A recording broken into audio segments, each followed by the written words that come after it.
Capítulo 20. El libre albedrío versus el fatalismo. Al decidir qué semilla plantar, la causa de las causas, la semilla misma es y permanecerá invisible y, algunas veces, indistinguible.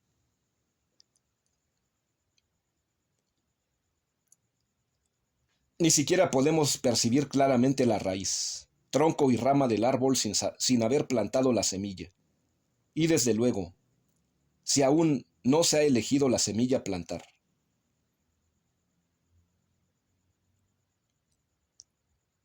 Lo mismo sucede con las acciones del hombre.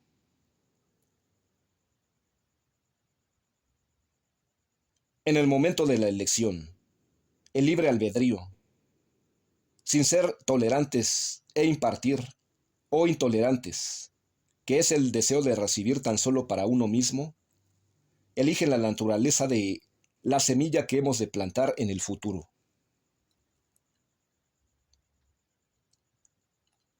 Si nuestra acción en este nivel terrenal es de tolerancia, habremos elegido, de hecho, la semilla de la armonía, que es el Seir Anpin, la conexión cósmica interestelar o su flujo libre y constante de energía cósmica.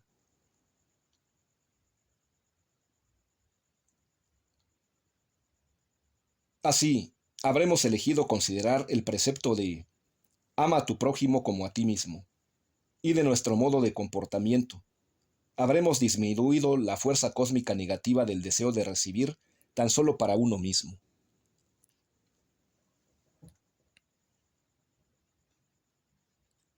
Al elegir la semilla de la tolerancia, elegimos la semilla que producirá un circuito de energía cósmica dentro del cosmos, un circuito del cual será beneficiario principal el que haga la conexión, ya que todos nosotros estamos bajo la influencia del cosmos y su energía.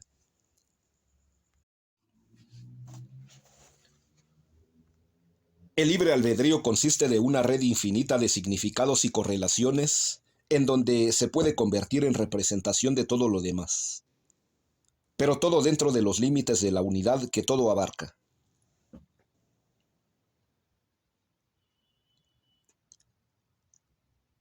Tan solo a ese grado es posible discutir el concepto de libre albedrío.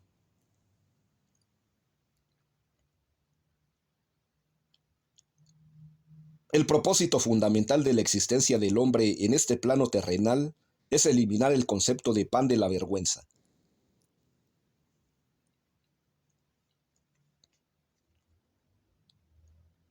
La posibilidad de alcanzar esta meta yace tan solo en la elección del individuo entre recibir con el propósito de impartir o recibir tan solo para sí mismo.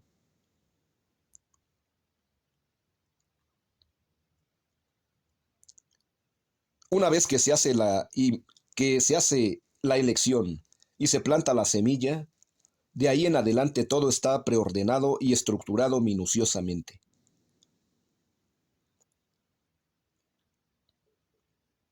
Por supuesto, esto no significa que uno no pueda alterar el curso de su destino una vez que se haya lanzado el dado.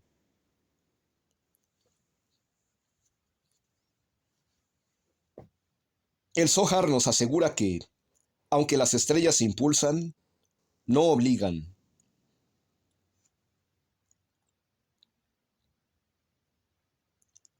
Dicho de manera sucinta, podemos entonces reconciliar la dicotomía entre el libre albedrío y el fatalismo.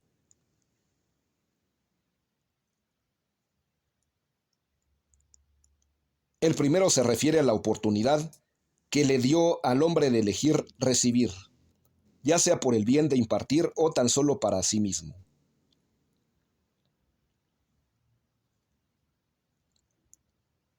Una vez que se hace la selección, se ha lanzado el dado y prevalece el curso fatalista.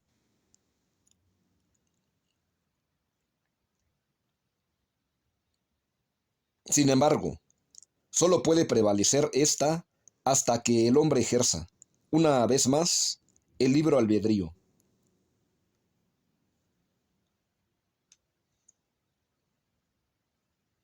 Entonces, los estados de paz y guerra dependerán totalmente de nuestro patrón de comportamiento dentro de la matriz del libre albedrío.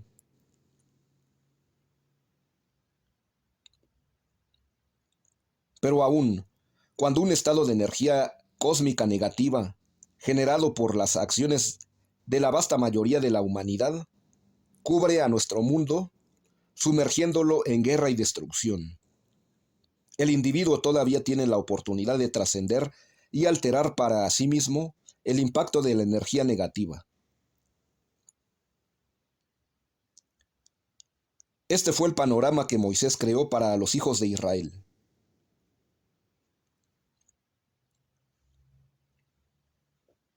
La verdadera causa de la guerra no es tan solo que los hombres luchan uno contra otro.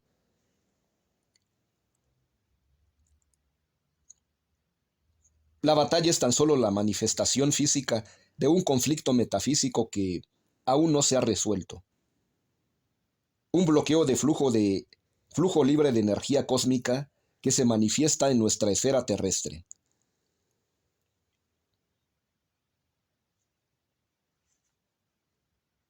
La batalla es tan solo un efecto, una rama del problema.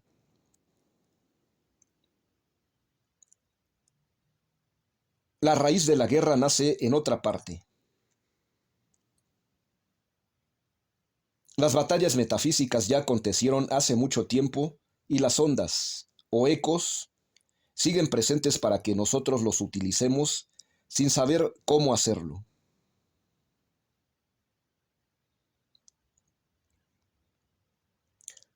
Leemos en la Torá. Y partieron los hijos de Israel de Ramsés a Sucot, como 600,000 hombres de a pie.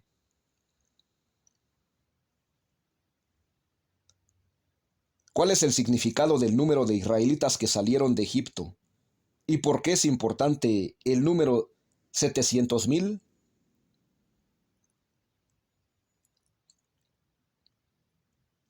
Las respuestas a estas preguntas nos llevarán un paso más allá para entender las influencias astrológicas prevalecientes en la época del Pesaj.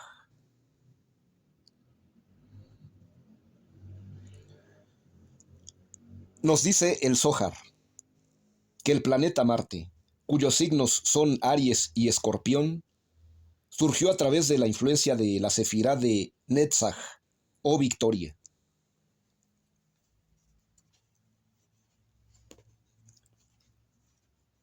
Tal como los patriarcas actúan como carrozas o cables de la energía de la Sefirot en esta tierra, los planetas actúan como los vehículos de esa energía en el cosmos.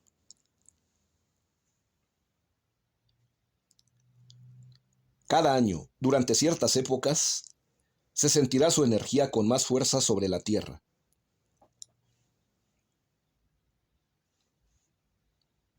En el caso del Sol, esa hora sería mediodía, cuando el Sol llega a su punto más alto en el cielo.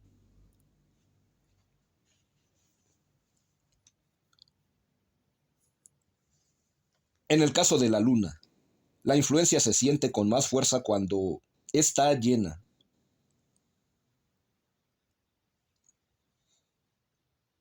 En el caso de Marte, que irradia la energía metafísica de Netzach, la influencia se siente con más fuerza en la época de Nisan.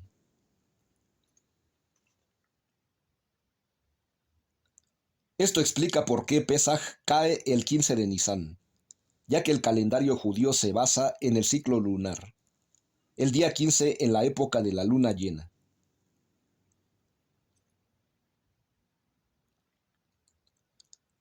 Consideramos a la luna como base para nuestro calendario porque tiene la misma estructura metafísica de Malhut que nosotros.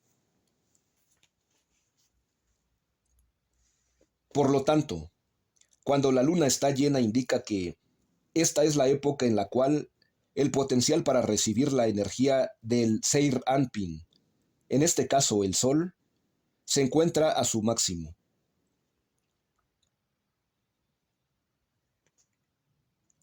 Ya que Pesaj es la época en la cual necesitamos conectarnos con una cantidad óptima de energía positiva para poder superar el poder de la columna izquierda que nos esclavizó en Egipto. El día 15 de Nisan es la única oportunidad de hacerlo.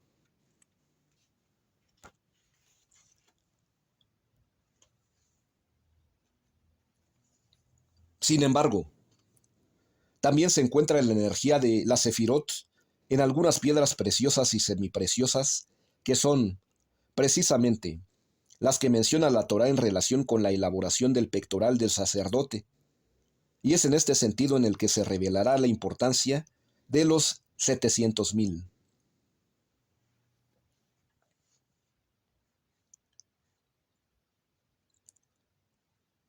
Las piedras que se utilizaron para elaborar el pectoral poseen la capacidad de reflejar la luz en diferentes colores y así indican su capacidad de transmitir el poder metafísico de la Sefirot.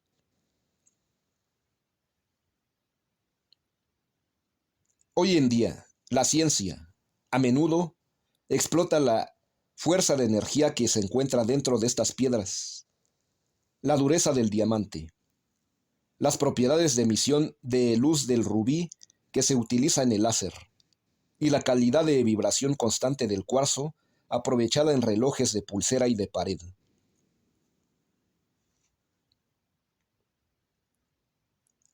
La energía de Netzach, la victoria lograda a través de la unificación de las columnas derecha e izquierda por medio de la columna central, se cristalizó en la piedra llamada Tarshish, que nosotros conocemos como topacio.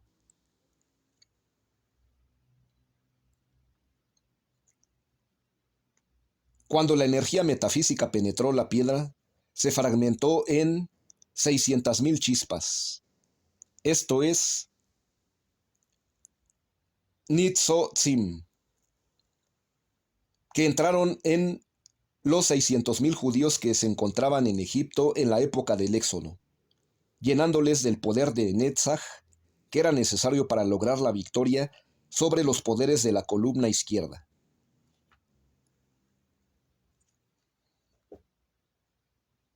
Sin embargo, no se debe pensar en esta referencia, se refiere a la piedra física. La fragmentación y las chispas fueron aspectos metafísicos de fuentes de energía representadas en el plano físico por las piedras, pero tenían su raíz en niveles superiores de existencia.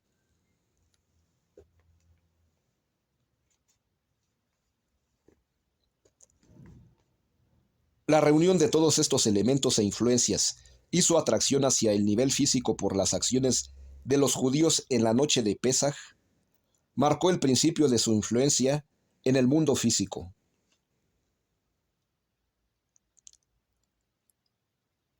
Aunque todas estas influencias se encontraban presentes en el universo en una forma incompleta y potencial antes del Éxodo, esa noche se logró el apareamiento completo. Entonces, Malhut fue invitada a participar en la unión de los niveles superiores con una importancia claramente establecida en la Torá.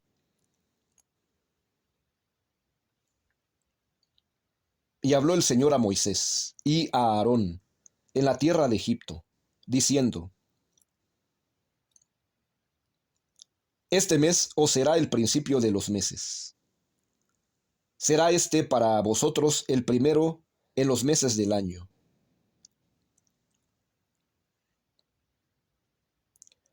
Debemos hacer notar que la expresión o será, es decir, lahem, se repite para subrayar que, de ese momento en adelante, todo el pueblo judío recibió el poder, el conocimiento y el entendimiento para usar la influencia de los meses para sus propios fines.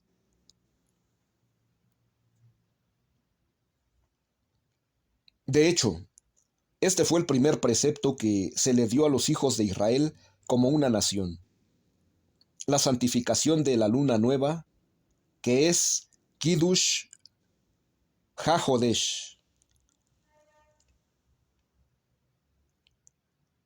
La halajá marca que esto requiere de 2 testigos que proclamen el principio del nuevo mes. indicando que ya no necesitamos ser tan solo efecto de las fuerzas astrales, sino que podemos conectarnos con su energía y aprovecharla para lograr nuestras metas.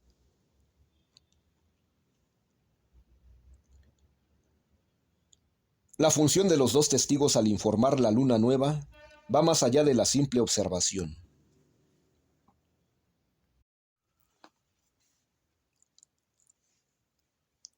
Es interesante notar que hay ciertos adelantos recientes en varios campos de la ciencia y que están estudiando variables de extrema delicadeza en experimentos donde el experimentador mismo, además de las herramientas que usa en el proceso de hacer sus observaciones, deben considerarse como parte integral del experimento.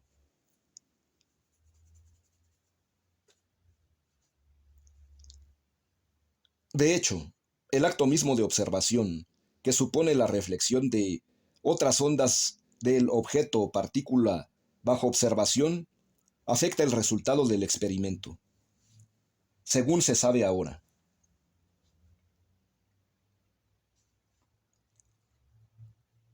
Esto se ejemplifica mejor con el principio de incertidumbre de Heisenberg.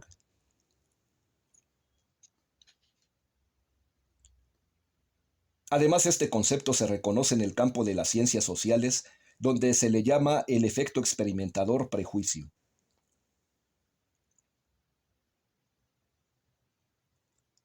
Las expectativas del experimentador supuestamente objetivo juegan un papel muy real en los resultados que obtiene.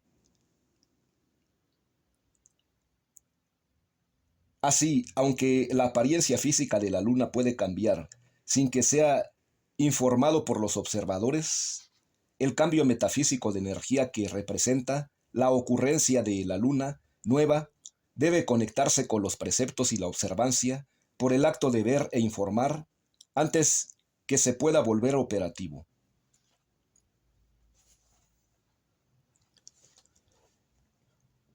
Este fue entonces el primer precepto y lección que se les dio a los judíos al salir de Egipto, puesto que con su conocimiento de la operación de los sistemas de energía física ya no estaban a merced de las influencias astrales y, de ese momento en adelante, podrían determinar el efecto de éstas sobre sus vidas.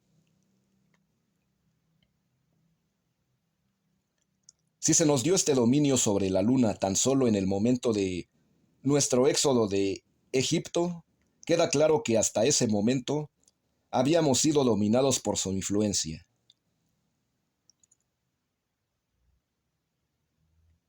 Por lo tanto, deberemos preguntar, ¿qué fue esa influencia que no nos pudo llevar al cautiverio y a la esclavitud?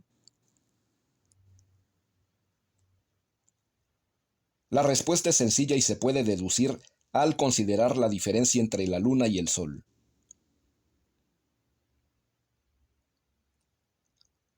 Mientras que la naturaleza del sol es impartir luz, dándole el aspecto del deseo de impartir, la luna carece de luz propia y tan solo es visible por medio de la luz que recibe del sol, que le da el aspecto del deseo de recibir.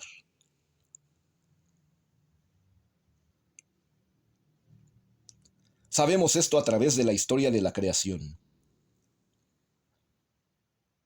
El sol, que es el Seir Anpin, recibe su luz directamente de Binah, la fuente de toda esa energía.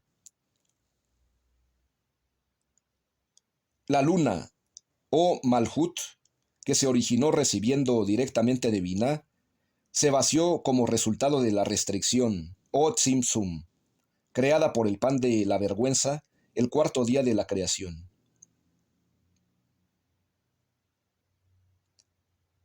Cayó así, por debajo de las otras 6 Sefirot que regulan el universo y que son llamadas Seir Anpin.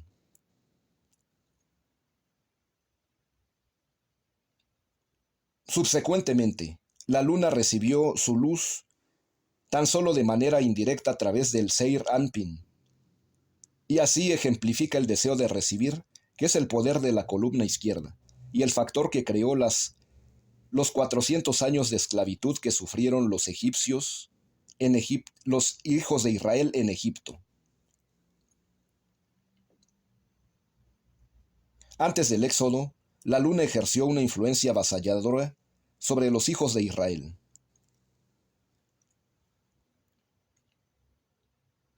Éxodo 12:2 dio a los judíos la habilidad de controlar su influencia cósmica y así liberarse del cautiverio impuesto por los egipcios, quienes, como hemos dicho, ejemplificaban el deseo de recibir.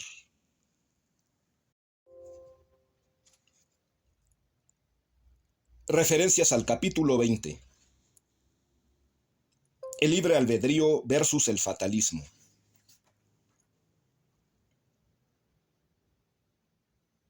Acerca de la eliminación del concepto de pan de la vergüenza.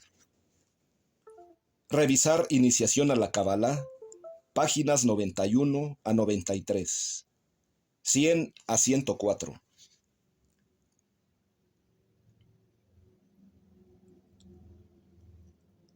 Acerca de lo que asegura el Zohar, de que, aunque las estrellas impulsan, no obligan. Ver Zohar 1, 180b.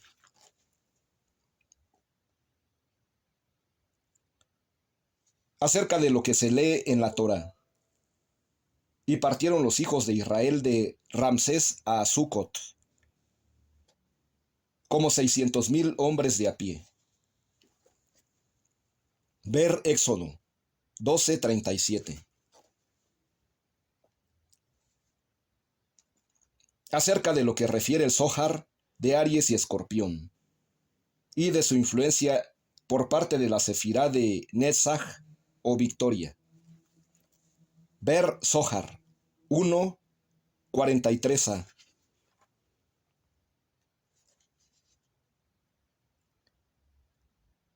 Acerca de la elaboración del pectoral del sacerdote en la Torá.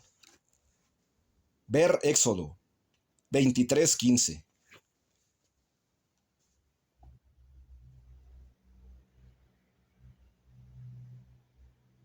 Acerca de la invitación a Malhut para participar en la unión de los niveles superiores con una importancia claramente establecida en la Torá. Ver Éxodo 12, 1 a 2.